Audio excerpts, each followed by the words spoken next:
Pulang dari rumah teman. Alangkah lebih baiknya buat yang baru menemukan channel ini bantu di subscribe dan dipijit tombol loncengnya. Terima kasih. Kita langsung aja ke ceritanya. Selamat mendengarkan. Sudah hampir 3 tahun aku hidup bersama ayah tiriku. Namanya Pak Wira. Ibuku menikah dengan Pak Wira setelah bercerai dengan ayah kandungku yang kini sudah menikah lagi. Setelah menikah 2 tahun lamanya, ibu lantas menitipkan aku pada beliau lantaran ibu harus merantau menjadi TKI di negeri seberang, tepatnya di Malaysia. Tuntutan ekonomi mungkin menjadi salah satu alasan utama, apalagi di zaman sekarang. Mencari nafkah tak semudah yang dibayangkan. Kehidupan kami memang jauh dari kata berkecukupan, terlebih karena Pak Wira tak memiliki pekerjaan. Sampai-sampai ibu hanya bisa menyekolahkanku sampai jenjang SMA. Setelahnya aku bekerja sebagai pembantu perias pengantin guna mencukupi kebutuhan sehari-hari sambil menunggu kiriman ibu dari luar negeri yang ada di negeri seberang Malaysia. Selama tinggal bersama Pak Wira, hampir tak pernah kulihat gelagat aneh darinya. Beliau sama seperti bapak-bapak pada umumnya yang baperan layaknya ayah pada putrinya. Hingga semenjak peristiwa tak terduga itu terjadi, penilaianku terhadapnya penuh berubah seketika. Namaku Sulis. Usiaku kala itu 23 tahun. Aku dikaruniai perawakanku tinggi, wajah yang cantik dan sangat menarik, serta aura yang mampu menggait setiap pria yang memandang. Dan peristiwa indah tersebut bermula setahun lalu, tepatnya di suatu siang ketika aku pulang lebih awal karena pekerjaan merias pengantin sudah selesai lebih cepat. Sesampai di depan rumah, tak seperti biasa nampak Bu Tutik, salah satu tetangga yang ada di seberang jalan, baru keluar dari rumahku tanpa prasangka apapun. Aku menyapanya sebentar karena sepertinya ia terburu-buru untuk pulang. Di belakangnya ada Pak Wira yang baru mengantar janda berusia 48 tahun itu. "Assalamualaikum Pak," ucapku sebelum masuk ke dalam rumah. "Waalaikumsalam Lis," jawab Pak Wira yang kemudian masuk lebih dulu. Aku sedikit heran karena beliau saat itu tampilannya sedikit semerawut. Sarung yang digunakan pun sedikit acak-acakan. "Kok sudah pulang Lis?" tanya Pak Wira yang berdiri di ruang tamu. "Sudah selesai kerjaannya Pak, tinggal nunggu bayaran," sahutku kemudian. "Oh gitu ya, ya sudah, makan dulu sana, Bapak masak tadi loh." "Iya Pak." "Oh ya, tadi ada apa?" Bu Tutik kesini. "Oh itu nganterin sisa kue buat Bapak," saut Pak Wira sedikit terbata-bata. "Oh alah Sulis, kira ngapain Pak?" Perlu diketahui di usia 45 tahun Pak Wira masih cukup bugar. Menurutku berperawakan kekar dipadu dengan hidung mancung membuatnya nampak lebih muda dari usianya. Pak Wira lantas menuju dapur untuk menyiapkan makanan siang untukku. Tapi pada saat berjalan, pandangan justru terlihat pada benda di lantai dekat dapur. Nampak ada CD wanita yang tergeletak, dan aku tahu jika benda itu bukan milikku ataupun ibuku. Tapi aku tak ingin bertanya lebih lanjut, khawatir akan terjadi perdebatan nantinya. Kupikir pasti ada sesuatu antara Bapak dan Bu Tutik tadi. Sampai keesokan harinya, kebetulan hari itu adalah hari Minggu, di mana setiap hari Minggu aku latihan menari untuk acara Agustusan dengan teman-temanku. Arani, ia merupakan teman dekatku sekaligus teman kerjaku. Selesai sarapan dan berpamitan, aku bergegas menuju rumah Arani. Sengaja aku berangkat pagi sekali karena udara pada pagi hari itu sangat sejuk. Kami latihan menari di rumah Aryani sehingga tak perlu membawa motor, hanya cukup jalan kaki. Singkatnya, setelah beberapa jam latihan, entah kenapa moodku mendadak berubah. Aku malah kepikiran Pak Wira di rumah. Apalagi sejak menemukan kejanggalan kemarin, rasa curiga pada Bu Tutik pun tumbuh lagi. Kupikir jangan-jangan ada Bu Tutik ke rumah. Akhirnya kuputuskan untuk pulang saat itu. Aku beralasan pada Arini ingin istirahat dulu. Setibanya di rumah, aku langsung menuju pintu samping. Tapi baru beberapa langkah berjalan, sayup-sayup ku dengar suara ayah tiriku sedang berbincang-bincang dengan seorang wanita. Suara wanita itu tak begitu asing, dan herannya suara Pak Wira justru terdengar lebih sahdu dari biasanya. Duh, emang kalau Minggu di rumah nggak ada orang ya Pak? Suara wanita yang kenal yaitu Bu Tutik. Iya Bu, kalau Minggu si Sulis ke rumah temannya, saut ayah tiriku. Kalau dia tiba-tiba pulang gimana Pak? Enggak kok Bu. Bu Sulis pulangnya maghrib. Ini kan masih jam 9, sahut Pak Wira. Kemudian, oh pantesan Bapak telepon-telepon saya terus. Kemarin bilangnya enggak ada minat, sekarang kok malah rupanya beneran. Dugaanku, Pak Wira dan Bu Tuti memang ada apa-apa, dan karena kebetulan rumahku terbuat dari anyaman bambu, maka aku pun mencoba mengintip mereka. Ku dekati dinding kamar itu dan kupantau dari celah kecil. Sejenak aku terpaku melihat Pak Wira sudah sedemikian rupa. Ia nampak sesenangan, apalagi Bu Tutik memberi perhatian lebih pada perahu motor itu. Udah Bu,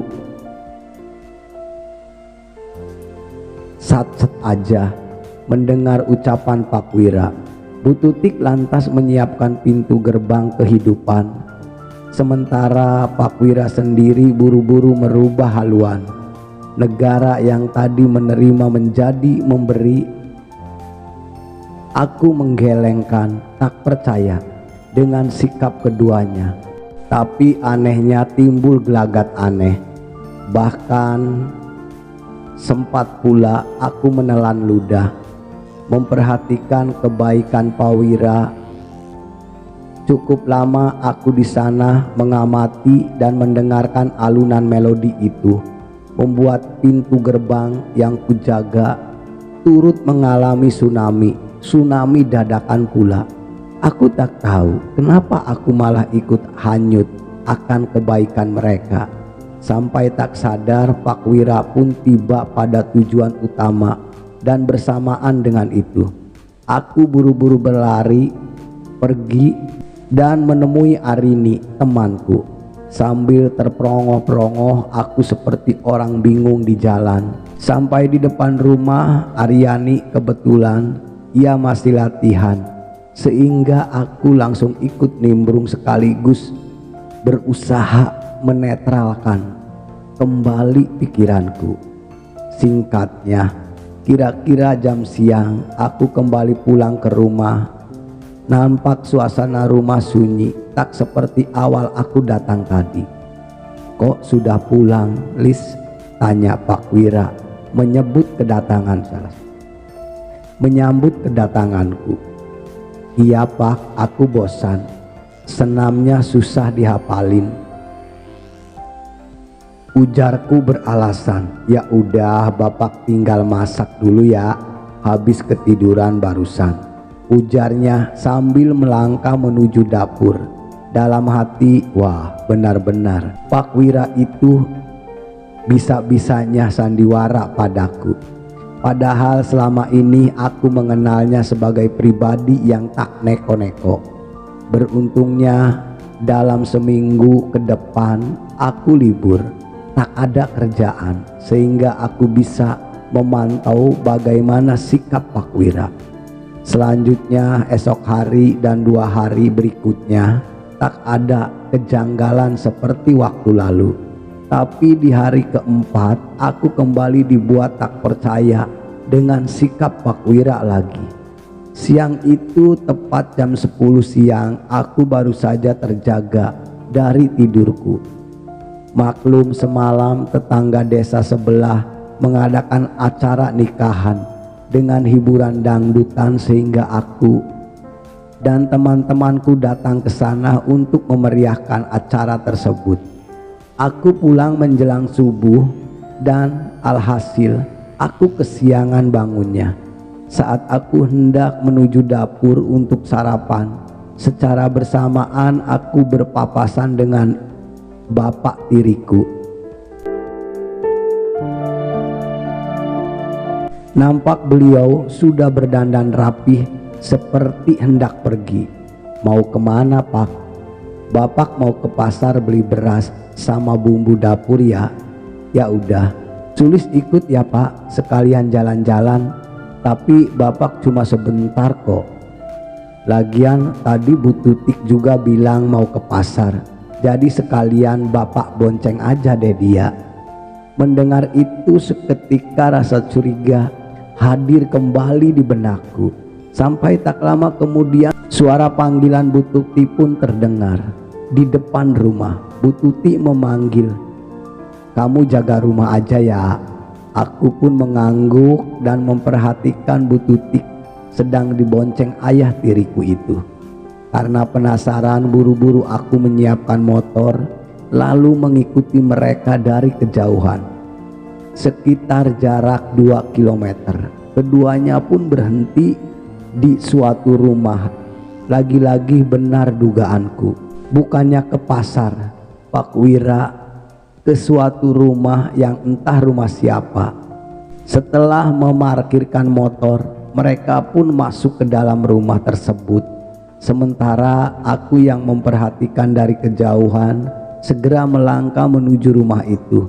Sengaja kuletakkan motor agak jauh agar mereka tidak curiga dan nantinya gampang untuk pergi. Kebetulan di samping rumah tersebut terdapat jendela dengan kaca yang pecah. Rumah itu memang sepertinya tidak ditinggali karena nampak kotor dan tak terawat. Dan ketika ku intip melalui jendela tersebut, betapa kagetnya aku mendapati beberapa wanita yang seumuran Bu Tutik yang dikenal sebagai kawannya juga nimbrung bersama. Dan yang lebih mengejutkan lagi, Pak Wira yang semula berpenampilan rapih justru berbanding terbalik dengan apa yang kudapati. Beliau nampak semerawut, begitu pula dengan beberapa wanita lainnya. Sungguh aku tak sanggup memperhatikannya. Hanya seruan kebaikan mereka yang kudengar saat itu. Seharusnya aku prihatin, tapi kenyataannya aku justru penasaran dan ingin mendapati bencana juga dari bapakku.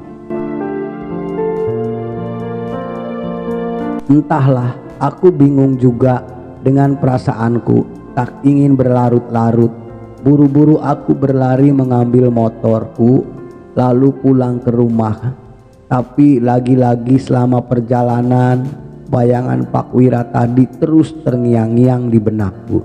Bahkan tanpa sadar pintu gerbang itu mengalami musibah banjir bandang lagi. Sesampainya di rumah aku duduk berdiam di depan TV berharap angan-angan tadi hilang dengan sendirinya. Tapi entah kenapa Lama-lama aku malah mengantuk dan tak terasa ketiduran di depan TV. Sore harinya aku terjaga oleh suara ketukan pintu utama rumahku. Rupanya Pak Wira baru pulang. Tampak beliau sedikit acak-acakan, bahkan lupa dengan peci yang digunakan tadi. "Bapak dari mana? Kok baru pulang?" tanyaku pura-pura tidak tahu. "Tadi bapak ketemu teman lawas, terus disuruh ke rumahnya," ujarnya sambil terus melangkah menuju kamar. Seolah khawatir aku akan bertanya lebih lanjut lagi. Tentu saja rasa kecewa dan amarah atas pengkhianatan pada ibuku memuncak.